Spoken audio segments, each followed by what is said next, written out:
अहेरी चेरपल्ली गावांना जोडणाऱ्या नाल्यावर प्रधानमंत्री ग्रामसडक योजना (PMGSY) अंतर्गत उभारण्यात आलेल्या नव्या पुलाच्या उद्घाटनापूर्वीच अतिमुसळधार पावसामुळे पुलाच्या कठड्यांचा काही भाग पुराच्या पाण्यात वाहून गेले आहे.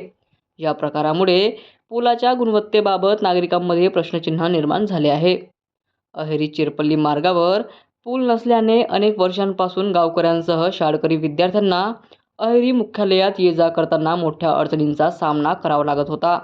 नागरिकांची ही समस्या लक्षात घेऊन प्रशासनाने प्रधानमंत्री ग्रामसडक योजना अंतर्गत अहेरी चेरपल्ली पुसुकपल्ली मार्गावरील नाल्यावर सुमारे 140 मीटर लांबीच्या बुडीत पुलाचे बांधकाम हाती घेतले.